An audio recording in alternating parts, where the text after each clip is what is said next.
బిడ్డలారా, దేవుడు ఈ రాత్రి వేళ మనం ప్రేమించి మనం జ్ఞాపకం చేసుకొని ఆయన కనుదృష్టి మన మీద ఉంది కాబట్టి ఆయన సన్నిధానంలో మనము ఉండగలిగాం. కాబట్టి ప్రేమినాథునికి బిడ్డలారా, ఈ రోజున మానవిక జీవితంలో కొన్ని విషయాలు మనం జ్ఞాపకం చేసుకున్నట్టయితే చాలా విషయంలో కూడా దేవుని నమ్ముకున్నటువంటి నీవైనా నేనైనా మనందరము కూడా ఏదో తెలియనటువంటి ఆందోళన, తెలియనటువంటి శోధన, భయం, భీతికరం మనలో కనిపిస్తూ ఉంటాయి. ఎప్పుడు ఇవి కనిపిస్తూ ఉంటాయి అంటే ఒక సమస్య వచ్చినప్పుడునో, ఒక ఇబ్బంది వచ్చినప్పుడునో, జరగరాని విషయం జరిగినప్పుడునో, లేకపోతే మన కుటుంబం ఏదో ఒక విషయం జరిగినప్పుడో మనం ఆందోళన చెందుతూ ఉంటాం. కాబట్టి ఇప్పుడు మీ నాదునికి బిడ్డలారా, మానవుడి యొక్క జీవితం మనం జ్ఞాపకం చేసుకున్నట్టయితే సమృద్ధి, ఏ విషయంలో సమృద్ధిగా మనం ఉండాలనుకుంటాం? ప్రైజ్ ది లార్డ్, హల్లెలూయా. వాక్యం సెలవిచ్చింది కదా, ప్రయాసపడి భారం మోస్తున్నటువంటి సమస్త జనులారా నా యొద్దకు వచ్చి మీరు విశ్రాంతి తీసుకోమని యేసుక్రీస్తు వారే చెబుతున్నారు. విశ్రాంతి అంటే ఏంటిది? మన జీవితంలో సమృద్ధి ఇచ్చేది ఏంటిది? స్తోత్రం చేద్దాం. మనం అనుకుంటూ ఉంటాము, చాలా మంది కూడా చాలా విషయాల్లో సమృద్ధిగా ఉండాలనుకుంటారు. యేసుక్రీస్తు పిలుస్తున్నాడు కదా, మీ భారం అంతా తీసుకుని ఎదుగు రండి, ఇదిగో ప్రయాసపడి భారం మోస్తున్నటువంటి సమస్త జనులారా నా ఎదుగు రండి, మీరు విశ్రాంతి తీసుకున్నానంటే, ఈ రోజున దేవుని నమ్ముకున్నటువంటి బిడ్డలు విశ్రాంతి ఏ విషయం అంటే, మంచి ఇల్లు కట్టుకుంటేనో తెలుస్తుంది కదా, మంచిలో వాహనం కొనుక్కుంటేనేమో, మంచి వస్త్రాలు కొనుక్కుంటేనేమో, మనకు శరీర సంబంధ విషయాల్లో లేదా అప్పులను తీరితేనే, ఇవన్నీ విషయాల్లో కూడా మనము సమృద్ధి కావాలనుకుంటూ ఉంటాం. ప్రైజ్ ది లార్డ్, హల్లెలూయా. సరే, నిజంగా దేవుడు మనల్ని ఆశీర్వదిస్తాడు, దీవిస్తాడు, సమృద్ధి అట్లు మనకును కలిగిద్దా? ప్రైజ్ ది లార్డ్, హల్లెలూయా. మనకు సమృద్ధి ప్రేమినాథునికి బిడ్డలారా, శరీర సంబంధ విషయంలో సమృద్ధి కాదు, ఆత్మ విషయంలో మనకు సమృద్ధిగా ఉండాలి. Praise the lord. పరిశుద్ధ గ్రంథంలో ప్రేమినాథునికి బిడ్డలారా, మనందరికీ తెలిసిన వ్యక్తే సొలొమోను. Praise the lord. దేవుడు ఎంతగా ఆశ్రయించాడు మనందరికీ తెలుసు. ఆయన అంటున్నాడు కదా, ఒక మాట మనం జ్ఞాపకం చేసుకుందామండి. ప్రసంగి గ్రంథము 1వ అధ్యాయము 2వ అధ్యాయము మనము 4వ వచనంగా చదువుకుందామండి. Praise the Lord. ప్రసంగి గ్రంథం 2:4 వచనం. నేను గొప్ప పనులను చేయకు అనుకుంటుని, నా కొరకును ఇల్లు కట్టించుకుని, ద్రాక్ష తోటలు కూడా నాటించుకుని. ప్రైజ్ ది లార్డ్, హల్లెలూయా. దేవుని నామానికి మహిమ కలుగును గాక. గమనించిన ప్రేమినాథునికి బిడ్డలారా, సొలొమోను మనందరికీ తెలిసిన వ్యక్తి. ఎవరు? దావీదు కుమారుడు. మరి అతను ప్రార్థన చేస్తే దేవుడు గొప్ప జ్ఞానం ఇచ్చాడు. ఆయన అంటున్నాడు కదా, ఇక్కడ ఏమని వర్తిస్తున్నాడంటే, ఇదిగో నా కొరకును గొప్ప ఇల్లు కట్టించుకున్నాడంట, ద్రాక్ష తోటలు కూడా నాటించుకున్నాడంట. ఈ వచ్చిన మొత్తం మనం చదువుకుంటూ ఉంటే ప్రతి విషయంలో కూడా ఆయన సమృద్ధిగానే ఉన్నాడు. హల్లెలూయా. గాయకురాలను ఆ పంట పండటానికి బావులు ఇచ్చాడంట. చాలా గొప్పగా అన్నింటిలో కూడా సమృద్ధిగా ఉన్నాడు. ఆయనకి ఏం కావాలి? తెలుసుకోవద్దు విధంగా మనము కూడా మన జీవితంలో అప్పులు లేకుండా, సమస్యలు లేకుండా, ఇబ్బందులు లేకుండా, శోధన లేకుండా, ఎటువంటి సమస్యలు లేకుండా ఉంటే ఎంత బాగుండు. దేవుడు అనుగ్రహించాడు సొలొమోనుకి, అన్నిట్లో సమృద్ధి ఇచ్చాడు, అన్నిట్లో తృప్తి పొందాడు. కానీ ఈ వ్యక్తి ఏమంటున్నాడంటే, చిన్న లాస్ట్ వచ్చిన చదువు 11వ వచనము 10 చదువు. నా కనులు ఆశించిన వాటి దేని అవి చూడకుండా నేను అభ్యంతరమును చెయ్యలేదు, మరియు నా హృదయము నా పనులన్నిటిని బట్టి సంతోషింపగా సంతోషకరమైన ఏదియును ఆశించకుండా నేను నా హృదయమును నీ ఇదే నా పనులన్నిటినీ వలన నాకు దొరికిన భాగ్యము. అప్పుడు నేను చేసిన పనులన్నీ వాటి కొరకై ప్రయాసయు నేను నిదానించి చూడగా అవన్నీ వ్యర్థమని అంట. Praise the lord. ఒకడు గాలికి ప్రయాస ఎలాగైతే పడతాడో నేను కూడా అలాగే ప్రయాసపడ్డాను. నేను అనుభవించిన విషయాలు ఏది కూడా నన్ను సమృద్ధి పరచలేకపోయినది.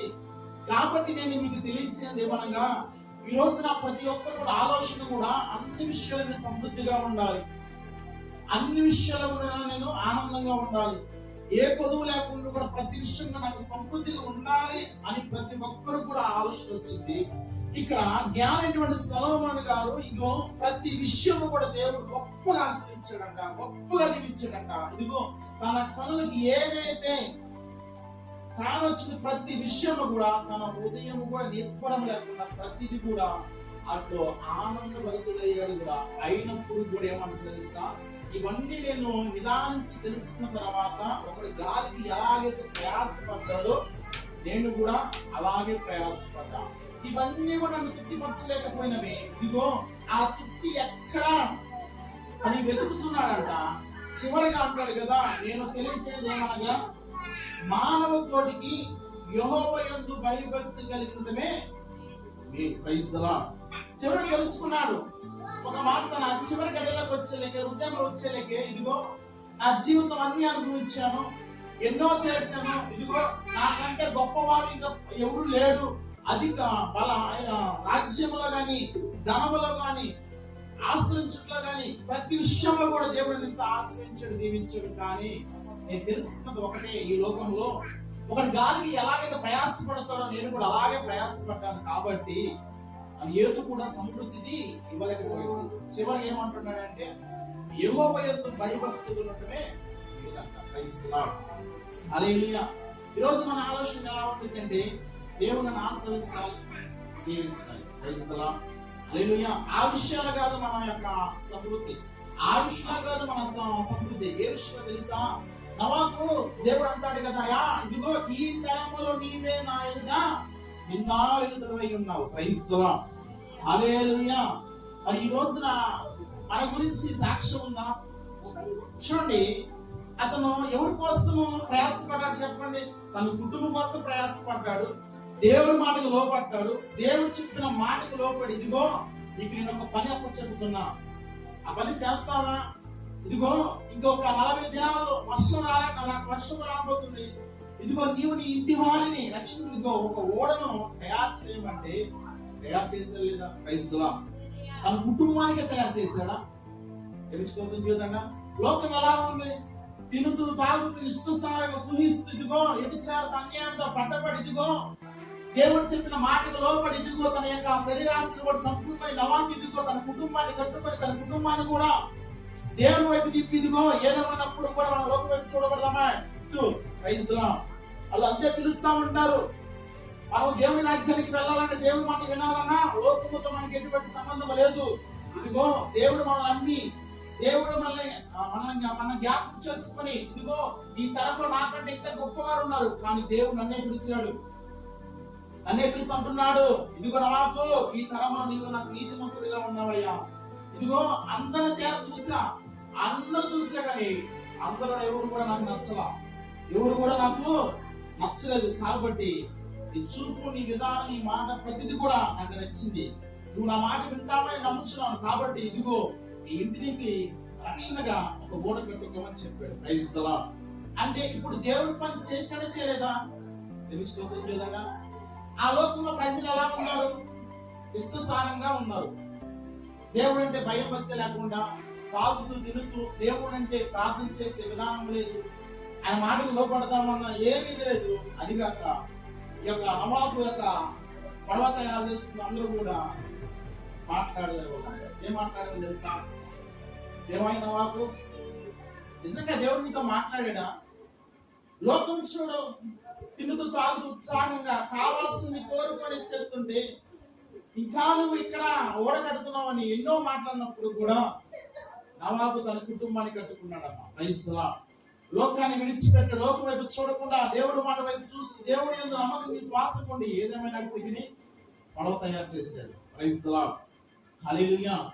తన ఇంటికి 120 సంవత్సరాలు ప్రకటించాడంట. ఆయన సంతృప్తి ఏందో చెప్పండి, అందరి పడవలకు రావాలని. Praise the lord. రేపు రాబోతున్నటువంటి ఆ ఉగ్రత, ఆ 40 దినాల వర్షాన్ని భూమిని అంతా కూడా తడిపివేసిద్ది కదా, ఆకాశ వాకిళ్ళు ఇప్పబడతాయి కదా, 40 దినాలు ఇదిగో వర్షం పడుతుంది కదా, ప్రతి వందలు చచ్చిపోతారు కదా. అలా 120 సంవత్సరాలు ప్రకటించాడంట అక్కడున్న ప్రజలందరికీ. ఎందుకు? ఈ పడవలోకి వస్తే రక్షించబడతారు. ఏంది ఆయన సమృద్ధి? ఆయన కూడా ఓడ పక్కన పెట్టేసి చేస్తోంది చూడండి, ఆయన కూడా తిరగొచ్చు లోకంలో. 120 సంవత్సరాలు ప్రకటించాడు కదా. ఆయన సమృద్ధి ఏందో తెలుసా? ఈ ప్రజలకు ఈ ఓడలకు వస్తే బాగుండు. ఇదిగో రేపు రాబోతున్న ఉగ్రత చనిపోకుండా, ఏ ఆత్మకు నశించుకోకుండా, ఇదిగో ఈ యొక్క ఆకాశ వాక్యంలో తూములు ఇప్పబడినప్పుడు, ఆ వర్షంలో ఆ యొక్క భూమి అంతా తడిపినప్పుడును ఆ వడగాల్లో ఒక్కరు కూడా నశించుకోవడం ఇష్టకూడదని శ్రమ భరిస్తూ లోకములు ఎన్నో మాటలు అంటున్నప్పుడు కూడా 120 సంవత్సరాలు ప్రకటించాడంట. అనేకులు ఆ ఓడలకు వస్తారని ఆశించాడంట. ఆయన పుట్టినది ఆత్మలు పట్టే సంతృప్తి కోసము ప్రయాసపడ్డాడంట. కానీ ఒక్క మానవుడు కూడా రాలేదంట. ఒక మానవుడు కూడా తొంగి చూడలేదంట. ఏమొచ్చింది తెలుసా? ఆకాశ పక్షులు, జంతువులు వచ్చినాయి అంట. Praise the lord. అంటే ఈ 120 సంవత్సరం ఏమిన్నవి చెప్పాలా? తెలుసుకోవడం కదా. మనుషులు విన్నారా? చెవి యొక్కారా? ఏం చేశారు? ఎగతాళి చేశారు. ఇప్పుడు అంటారు కదా అప్పుడప్పుడు, ఆయన రెండో రాక రాబోతుందమ్మా, ఇంకా నువ్వు మారు మనసు పొంది రక్షణ బాప్తిసం తీసుకు ఆయన రక్తాలు కడగబడమంటే మేము చిన్నప్పుడు కాంచి వింటున్నాం ఆ మాట అంట. ఆయన వచ్చింది లేదు, మేము పోయింది లేదు. Praise the lord. ఆ దినాలు ఇలాగే అన్నారంట. ఆయన కూడా వర్షం అంటే ఏదో తెలియదు ఆ దినాలు.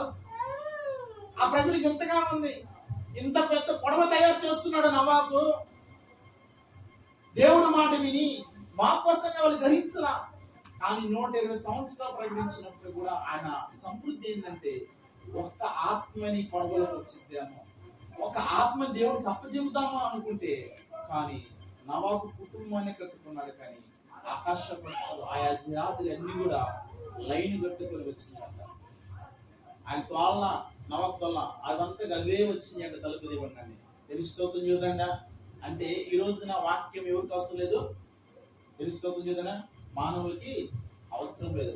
ఎక్కట్లా ఎక్కించుకోట్లా. లోకంలో మనకి ప్రతిదీ ఎక్కించుకుంటున్నాము, కానీ నిత్య జీవానికి వారసులను దేవుడు మన కోసం ఇంత చేస్తాడే కదా. దేవుడు మన కోసం ఇంత చేస్తున్న ఆయన యొక్క రాజ్యంలో మనం ఉండాలనే కదా. ఇదిగో నలుమూల నుంచి అనేక సేవకులు లేవనైతే ఇదిగో ప్రకటిస్తున్నారు కదా. ఆ దినాల్లో కూడా మానవుని కూడా ఆ పడవలోకి ఎక్కలేదు. కానీ ఆకాశ పక్షులు, ఆ యొక్క జాతులు నేరుగా పడవలోకి వచ్చినాయి అంట. ఆయన దేనికోసం ప్రయాసపడ్డా తెలుసా?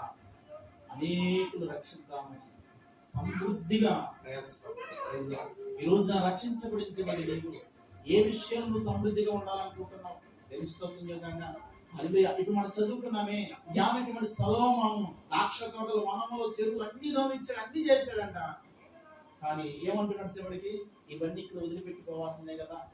నేను నిదానించి తెలుసుకున్నాను, ఒకటి గాలికి కోసం ఎలా ప్రయాసపడతాడో నేను కూడా అట్నే ప్రయాసపడినా. కానీ తెలుస్తుంది ఏదన్నా ఏదో ఒక దినాన విడిచిపెట్టుకోవాల్సిన వారిని. కానీ నవాబు మాత్రం దేవుడి మాటకు లోబడి ఇదిగో అనేకుల కొరకు ఓడ తయారు చేశాడంట. ఆయన సమృద్ధి ఏంటంటే అనేకులు రక్షించితే, ఈ గొడవలోకి వస్తే బ్రతుకుతారు కదా, రక్షించబడతారు కదా. కానీ ఆ సమయం వచ్చింది, తలుపేయబడిందని. అప్పుడు అందరూ కేకలేస్తున్నారంట, తలుపేదేయమని. తెలుస్తుంది కదా. హల్లెలూయా.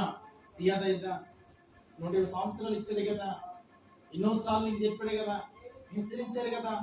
చాలా మందికి మనం వింటూనే ఉంటే చెవితో వదిలేస్తూ ఉంటాం. మారు మనసు పొంది రక్షణ పొందిదిగో బాటలు తీసుకోమని ఎన్నో సార్లు అనేక సేవకులు మిమ్మల్ని చెప్పినప్పుడు కూడా మనం ఏం చేస్తామంటే, ఆ దినాన వాళ్ళు చేసిన నవాబుని హేళన చేసిన ఈ రోజున మనం కూడా హేళనైపోతున్నాం. కానీ ప్రేమిన దీనికి పెట్టారా, దేవుడు మన ప్రేమించి మనల్ని జ్ఞాపకం చేసుకుని స్థలంలో కూర్చోబెట్టాడంటే దేవుని యొక్క దృష్టి మన మీద ఉంది. క్రైస్తరా సలోమోన్ అంటున్నాడు కదా, నేను పడిన ప్రయాసం అంతా కూడా వ్యర్థమైంది. అన్నింటిలో చూసా సమృద్ధి ఉండిద్దేమో అని, ఆ కొద్దిసేపే సమృద్ధి పడ్డానికని చివరికి ఒక దినాన ఒక రోజున ఇక్కడ విడిచిపెట్టుకోవాల్సిన వారే కదా అని చెబుతున్నాడు. తెలుస్తోంది ఈ విధంగా. హల్లెలూయా. మరి ఇంకొక మాట మనం జ్ఞాపకం చేసుకున్నాడు ప్రేమినా దీనికి పెట్టారా, కీర్తన గ్రంథము